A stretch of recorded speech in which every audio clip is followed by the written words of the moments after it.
Salut les gars, c'est Artus et Nico. Et aujourd'hui on vous parle de YouTube. Alors on en reparle de nouveau parce que tout le monde est passé un peu à autre chose, mais si vous vous rappelez, on avait fait les vidéos sur YouTube qui restreignaient énormément de contenu LGBT. Donc ça avait fait les buzz dans tous les médias et donc YouTube a dit ah non mais c'est pas si grave, c'est que 1% des vues et puis de toute façon on va le changer. Et c'est vrai que quelques jours plus tard ils ont annoncé qu'ils avaient remis en mode normal 12 millions de vidéos LGBT. Donc c'est bon, la morale est sauve, tout le monde est passé à autre chose, YouTube soutient bien la communauté LGBT, c'est bon. Bon, en fait il s'avère que le problème est toujours là.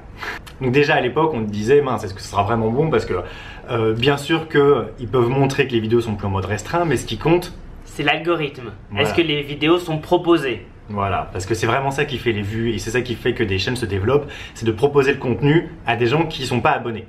Par exemple nous on le voit, nos vidéos sont pas proposées. Voilà. Et c'est ce qui empêche le développement. Et donc on se disait, mince, mais les vidéos qui sont en mode restreint ou qui auraient dû l'être, est-ce qu'elles sont vraiment proposées comme les autres? Et donc là on a lu un article de New Now Next qui interviewe pas mal de youtubeurs américains, parce qu'en fait depuis le mois d'avril, depuis que c'est soi-disant réglé par YouTube, la situation en fait est bien pire. Donc il y a deux choses. Donc déjà c'est leur nombre de vues. Voilà. En fait, pas mal de gros youtubeurs se plaignent de vues vraiment en baisse depuis le mois d'avril, sans aucune raison vraiment. Mais des vraies baisses, hein. Ça peut aller de 30 à 90%.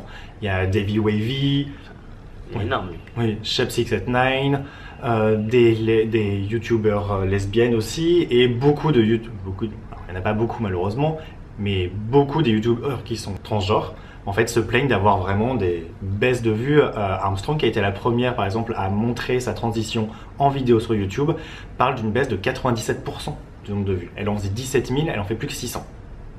Et le deuxième problème, c'est les pubs. Oui, c'est la monétisation. Donc, ils appellent ça, ça a été le problème de l'adpocalypse. En fait, il y a eu un problème qui n'a rien à voir avec la communauté LGBT, c'est que Verizon et AT&T se sont rendus compte que leurs pubs apparaissaient sur toutes les vidéos et du coup forcément apparaissaient sur des vidéos aussi pro-ISIS, pro-nazi. Bon, forcément ils n'étaient pas contents, on les comprend, c'est normal. Donc YouTube a dit on va changer ça et du coup on va donner plus de pouvoir en fait aux annonceurs pour choisir vraiment sur qui ils peuvent apparaître. Ça, ça forcément, ça n'a pas été bon. Parce que du coup, les annonceurs choisissent vraiment chez qui ils veulent apparaître et ils veulent choisir que des gens vraiment bien dans la norme. Et donc ça impacte de nombreuses communautés. Ça impacte la communauté gamer, par exemple. PewDiePie fait une vidéo là-dessus. Mais ça impacte beaucoup la communauté LGBT. Et donc beaucoup de youtubeurs LGBT en fait disent qu'ils gagnent vraiment plus rien. Davey Wavy par exemple dit qu'à son top, il gagnait 30 000 $ par mois quand même. C'est quand même énorme, hein. Et il est énorme lui, c'est normal. Oui, il a plus d'1 million de subscribers, puis il a un peu démarré ça. Et là, son dernier chèque YouTube était de 200 $. Ouais, ça fait quand même une chute énorme. Il y a une autre, une youtubeuse donc lesbienne, qui elle a fait une vidéo qui a très bien marché, 700 000 vues. Donc 700 000 vues avant, ça rapportait quand même beaucoup d'argent, hein, parce qu'on disait qu'en gros avec 1 million de vues, on gagnait 1 000 $. Elle a gagné 20 $. Oui, voilà. Comment? C'est parce qu'en fait il n'y a plus d'annonceurs, ou les annonceurs en fait, parce qu'en fait donc les annonces sur YouTube, les pubs qu'on voit avant, donc si on clique dessus ça rapporte de l'argent, mais c'est pas toujours la même somme, en fait ça dépend des enchères, des mots-clés, d'à quel point on fait etc. Et comme les annonceurs veulent plus être dessus et qu'il reste presque plus personne qui veut être dessus, mais en fait même les pubs cliquées rapportent presque plus rien. Et donc on va dire les pauvres ils gagnent plus d'argent, oui, mais le problème c'est que s'ils gagnent plus d'argent, c'est qu'il y en aura de moins en moins. En fait, il y a beaucoup de youtubeurs LGBT qui ont pris YouTube comme première activité parce qu'ils en vivaient plus ou moins bien. Parce qu'ils gagnaient suffisamment d'argent pour se consacrer du coup à cette activité. Voilà, parce que ça prend énormément de temps, hein, de faire une vraie chaîne avec du contenu monté, etc. Ça prend vraiment beaucoup de temps. Donc par exemple, il y a une youtubeuse américaine, Hello Steph, qui a quand même 350 000 abonnés, qui a décidé de quitter YouTube. Et il y en a d'autres en fait qui quittent pas vraiment YouTube, mais qui du coup vont plus s'impliquer autant en fait, vont devoir vraiment trouver un boulot à plein temps, et du coup feront YouTube en plus un peu comme ils pourront.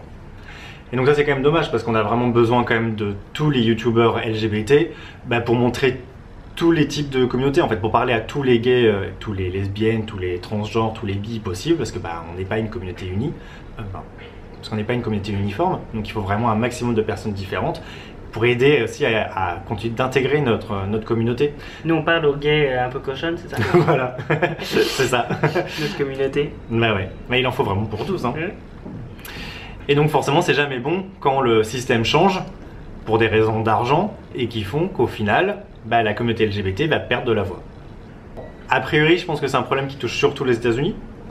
Pour nous, on se rend pas trop compte, c'est pas avec ce qu'on gagne en pub sur YouTube qu'on peut vraiment se rendre compte de ce que ça fait. On n'a jamais reçu de chèque de YouTube de toute façon. Non. Voilà, et puis notre chaîne est en train de grossir, donc on se rend pas trop compte de la baisse des vues, parce que nous, au contraire, on en fait de plus en plus. Mais voilà, mais on le voit sur les chaînes américaines, effectivement, qu'il y en a pas mal qui baissent beaucoup. Donc ça, c'est quand même pas très bon. Et du coup, par exemple, David Wavy, comme il va plus gagner beaucoup d'argent de YouTube, il travaille surtout le sponsoring. Ouais. Donc, il travaille beaucoup maintenant avec des marques qu'il va promouvoir dans ses vidéos. Du coup, c'est vrai que le contenu sera un peu moins...